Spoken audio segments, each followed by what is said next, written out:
బాబోయ్ దోమలు కుట్టి చంపేస్తున్నాయి. ఏం చేస్తే పోతాయి ఇవి? హైదరాబాద్ మహానగరంలో దాదాపు అన్ని చోట్ల ఇప్పుడు ఇదే ఆందోళన. ఎప్పుడూ లేని స్థాయిలో దోమలు దండయాత్ర చేస్తున్నాయి.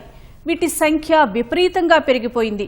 చెరువుల పరిసర ప్రాంతాల్లోని వారి ఇబ్బందులు అన్నీ ఇన్ని కావు. దోమ కాట్లతోనే రాత్రంతా జాగారం చేయాల్సి వస్తుంది. ఎన్ని జాగ్రత్తలు తీసుకున్నా సరే అవస్థలు తప్పటం లేదు.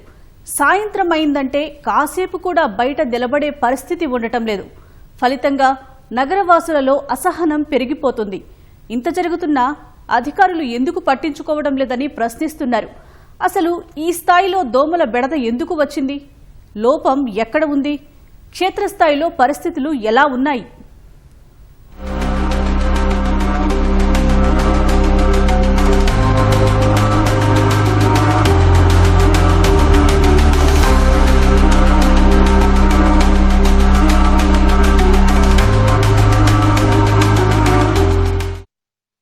సాయంత్రం అయ్యిందంటే చాలు హైదరాబాద్ నగరవాసులు వణికిపోతున్నారు. ఎక్కడికక్కడ తలుపులు కిటికీలు మూసేస్తున్నారు. పొరపాటున అవి తెరిచి ఉన్నాయంటే అంతే సంగతులు. ఇంతగా భయపడేది ఎవరికో తెలుసా? దోమలకు. నగరవ్యాప్తంగా ఇప్పుడిదే సమస్య. హైదరాబాద్ అనే ఏముంది, ఎక్కడైనా దోమల సమస్య ఆమాత్రం ఉండదా అనిపిస్తుందేమో. కాని ఈసారి వచ్చిన ఇబ్బంది అంత తేలిగ్గా తీసుకునేలా లేదు. నగరంలో ఏ మూల చూసినా దోమల దండయాత్ర కొనసాగుతూనే ఉంది. దాదాపు అన్ని చోట్ల కుప్పలు కుప్పలుగా కనిపిస్తూనే ఉన్నాయి. నాలాలు చెరువుల పరిసరాల్లో ఉన్నవారికైతే నిత్యం నరకమే. కాస్త అజాగ్రత్తగా ఉంటే చాలు దోమకాట్లకు గురికాక తప్పదు. మస్కిటో కాయిల్స్తో పాటు దోమలను తరిమికొట్టే మందులు ఎన్ని వాడినా అవి తాత్కాలిక ఉపశమనాన్ని ఇస్తున్నాయి తప్ప పెద్దగా ప్రయోజనముండడం లేదు. ఫిబ్రవరి నెల మొదలైనప్పటి నుంచి నగరవాసులకు ఇవే తిప్పలు. సాధారణంగా వర్షాకాలంలో ఎక్కువగా దోమల బెడద ఉంటుంది. కానీ నగరంలో కొన్ని ప్రాంతాల్లో సీజన్తో సంబంధం లేకుండా ఏడాది మొత్తం సమస్య ఉంటోంది. ఈ ఏడాది దాదాపు నెల రోజులుగా అది స్పష్టంగా కనిపిస్తోంది. దోమలు ఎక్కువ దూరం ఎగరలేవు. అందుకే వాటికి అనుకూలమైన వాతావరణం ఉన్న చోటే ఉండిపోతాయి. ఈ కారణంగానే ఒకే చోట ఎక్కువ మొత్తంలో కనిపిస్తుంటాయి. అయితే నగరంలో దాదాపు అన్ని చోట్ల దోమలు ఇబ్బంది పెడుతున్నా కొన్ని ప్రాంతాల్లో మాత్రం ఇది తీవ్రంగా ఉంటోంది. వేసవి రాకముందే దోమలు పీక్కు తినడం మొదలైంది. ప్రాథమిక రిపోర్ట్ల ప్రకారం చూస్తే మూసాపేట, కూకట్పల్లి, మల్కాజ్గిరి, అత్తాపూర్, కాప్రావాసులకు కంటి మీద కునుకు లేకుండా చేస్తున్నాయి దోమలు. ముఖ్యంగా మూసాపేటలో గ్రీన్ హిల్స్ రోడ్డు వద్ద సమస్య అత్యంత తీవ్రంగా ఉందని స్థానికులు కొందరు సోషల్ మీడియాలో పోస్టులు పెడుతున్నారు. ఆ ప్రాంతంలోనే కాముని చెరువు, మైసమ్మ చెరువు ఉండడం వల్ల దోమల సంఖ్య ఎక్కువగా ఉంటోంది. మూసాపేట పరిధిలోని భారీ అపార్ట్మెంట్లలోకి విపరీతంగా దోమలొస్తున్నాయి.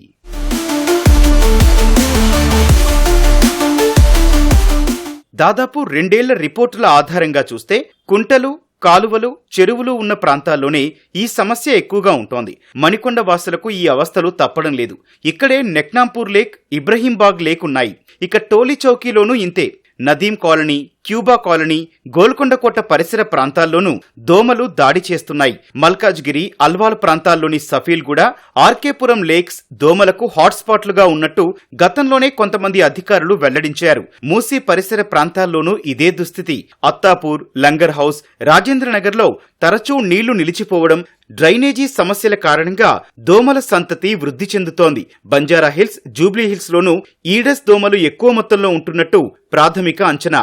వీటితో పాటు తార్నాక, ఉప్పల్, నాచారం, ఎల్బీ నగర్, అంబర్పేట్, తెల్లాపూర్, ఓల్డ్ బోయిన్పల్లిలోనూ స్థానికులు ఇబ్బంది పడుతున్నారు. నిజానికి గతంలోనే జీహెచ్ఎంసీ అధికారులు నగరంలో దోమల సమస్య ఎక్కువగా ఉన్న ప్రాంతాలను గుర్తించారు. సిటీ వ్యాప్తంగా దాదాపు 27,000 హాట్స్పాట్లున్నట్టు అప్పట్లోనే ప్రకటించారు. వీటిలో మల్కాజ్గిరి, అల్వాల్లో సుమారు 10,000 హాట్స్పాట్లున్నాయి. గాజుల రామారంలోనూ ఇదే పరిస్థితి. ఇక్కడ కూడా సుమారు 6,000 చోట్ల దోమలు అధికంగా ఉన్నట్టు గుర్తించారు. చందానగర్, అంబర్పేట్, షేర్లింగంపల్లిలోనూ సమస్యలున్నాయని అప్పట్లో అధికారులు వెల్లడించారు. వీటిలో చాలా ప్రాంతాల్లో ఇప్పటికీ పరిస్థితి మారలేదు. అన్ని కాలనీల్లోనూ యాంటీ మస్కిటో ఆపరేషన్స్ చేపడుతున్నామని తరచూ అధికారులు చెబుతూనే ఉన్నా ఎక్కడా ఆ దాఖలాలు కనిపించడం లేదు. ఓపెన్ ప్లాట్స్, సెల్లార్లు, ఫంక్షన్ హాల్స్ తదితర ప్రదేశాల్లో మురుగునీరు నిలిచిపోతోంది. ఈ నీటిలో దోమలు సంతతి పెంచుకుంటున్నాయి. ఫలితంగానే ఏడాది పొడవునా దోమల బెడద తప్పడం లేదు. అసలు ఈ ఏడాది ఈ స్థాయిలో సమస్య ఎందుకొచ్చింది? నగరవాసులు ఎందుకింత ఇబ్బంది పడుతున్నారు? ఈ ప్రశ్నలకు మొట్టమొదట వినిపించే సమాధానం చెరువుల నిర్వహణ సరిగ్గా లేకపోవడం. సాధారణంగా చెరువుల మెయింటెనెన్స్ కు సంబంధించి కొందరికి కాంట్రాక్ట్ ఇస్తుంటారు. గతేడాది అక్టోబర్తోనే చాలా వరకు ఈ ఒప్పందాల గడువు పూర్తయింది. ఆ తర్వాత రెన్యువల్ చేసే ప్రక్రియను కొనసాగించాల్సి ఉంది. కానీ ఇప్పటికీ ఇది జరగడం లేదన్న విమర్శలు వినిపిస్తున్నాయి.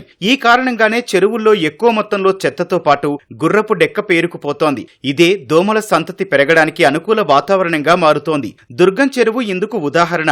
ఇటీవల కొందరు నెటిజన్లు దుర్గం చెరువు నిర్వహణ దారుణంగా ఉందంటూ పోస్టులు పెట్టడం వల్ల హైడ్రా కమిషనర్ రంగనాథ్ స్పందించి చెరువును బాగు చేస్తామని ప్రకటించారు. ఇలా సరైన నిర్వహణ లేక దోమలకు కేంద్రాలుగా మారుతున్న ప్రాంతాలు ఎన్నో ఉన్నాయి.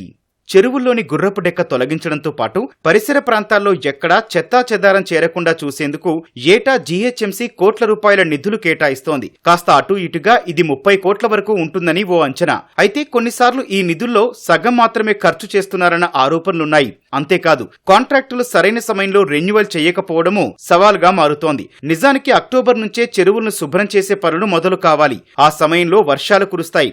ఎక్కువగా గుర్రపు డెక్క పెరగడానికి ఇదే అనువైన సీజన్. అక్టోబర్ నుంచి మొదలుకొని క్రమంగా వీటిని తొలగిస్తూ పోతే తరువాతి నెలల్లో దోమల బెడద నుంచి తప్పించుకునే అవకాశం ఉంటుంది. గతేడాది అక్టోబర్లోనే చాలా వరకు కాంట్రాక్టు పూర్తి కావడం వల్ల చెరువులను శుభ్రం చేసే పనులు ఆగిపోయాయి. ఈ కారణంగానే ఫిబ్రవరి మొదటి వారం నుంచే దోమల దాడి ప్రారంభమైంది. ఇక దోమల సంఖ్య పెరగడానికి మరో కారణం ఫాగింగ్ సరిగ్గా చేయకపోవడం. సాధారణంగా దోమల సంతతి ఎక్కువగా ఉన్న చోట వారానికోసారి ఫాగింగ్ చేయాలన్నది జీహెచ్ఎంసీ పెట్టిన నిబంధన. కానీ కొన్ని చోట్ల అనుకున్న విధంగా ఫాగింగ్ చేయడం లేదన్నది స్థానికుల ఆరోపణ. వర్షాకాలంలో దోమల ద్వారా వ్యాప్తి చెందే డెంగీ, మలేరియా లాంటి వ్యాధులను అరికట్టేందుకు ప్రత్యేకంగా 10 రోజుల డ్రైవ్ నిర్వహించాల్సి ఉంటుంది. ఎంటమాలజీ వర్కర్స్ ఆధ్వర్యంలో ఇదంతా జరుగుతుంది. అంతేకాదు ఈ ఎంటమాలజీ డిపార్ట్మెంట్ నేతృత్వంలోనే ఆయా ప్రాంతాల్లో యాంటీ లార్వల్ ఆపరేషన్స్ ఏఎల్ఓ కూడా జరగాల్సి ఉంటుంది. దోమల సంతతిని అడ్డుకోవడం కోసం చేపట్టే ఆపరేషన్ ఇది. నిబంధనల పరంగా చూస్తే ఇదంతా బాగానే కనిపిస్తున్నా క్షేత్రస్థాయిలో ఇవన్నీ సక్రమంగా జరగడం లేదన్న ఆరోపణలున్నాయి. ఇక్కడ మరో ముఖ్యమైన విషయం ఏంటంటే ఫాగింగ్ తో లార్వాపై ఎలాంటి ప్రభావం ఉండదని, కేవలం దోమలను చంపేందుకు ఇది ఉపయోగపడుతుందని అంటున్నారు కొందరు నిపుణులు. పైగా ఫాగింగ్ కోసం వాడే మలాథియాన్, డీడీటీ లాంటి కెమికల్స్ కు దోమలు అలవాటు పడిపోయాయని చెబుతున్నారు. అందుకే వాటిపై ఎలాంటి ప్రభావం కనిపించడం లేదు. దోమలు ఎక్కువగా ఉండే సమయాల్లోనే ఫాగింగ్ చేయడం మంచిదన్నది కొందరి నిపుణుల అభిప్రాయం. ఉదయం 5:30 నుంచి 7:30 గంటల మధ్యలో, సాయంత్రం 4:30 నుంచి 6:30 గంటల మధ్యలో చేయాల్సి ఉంటుంది. ఈ ఫాగింగ్ కు సంబంధించి జీహెచ్ఎంసీ గతంలోనే ఫాగింగ్ ఆన్ రిక్వెస్ట్ అనే ఆప్షన్ తీసుకొచ్చింది. మై జీహెచ్ఎంసీ యాప్ లో రిక్వెస్ట్ పెట్టుకుంటే ఫాగింగ్ చేసే విధంగా వెసులుబాటు కల్పించింది. అయితే కొన్నిసార్లు ఈ యాప్ ద్వారా రిక్వెస్ట్ పెట్టుకున్నా పెద్దగా స్పందించడం లేదని కొందరు అసహనం వ్యక్తం చేస్తున్నారు. ఇక సిటీ వాతావరణం కూడా ఓ రకంగా దోమలు పెరగడానికి కారణమవుతోంది. సాయంత్రం కాగానే గాలిలో తేమ శాతం పెరుగుతోంది. ఈ వాతావరణమే దోమలు తిరగడానికి అనువుగా మారుతోంది. చెత్తను ఎక్కడ పడితే అక్కడ వేయడం వల్ల కూడా దోమలు పేరుకుపోతున్నాయి. అదేవిధంగా హైదరాబాద్ ప్రాంతంలో మల్కాజ్గిరి, ఉప్పల్, దుర్గం చెరువు, అదేవిధంగా అంబర్పేటలో ఉన్న నాలాలు కూడా దగ్గర కూడా ఇరువైపులా చెత్త పేరుకుపోయి ఉంటుంది. పేరుకుపోయడం వల్ల దోమల బెడద ఎక్కువగా అయిపోతుంది.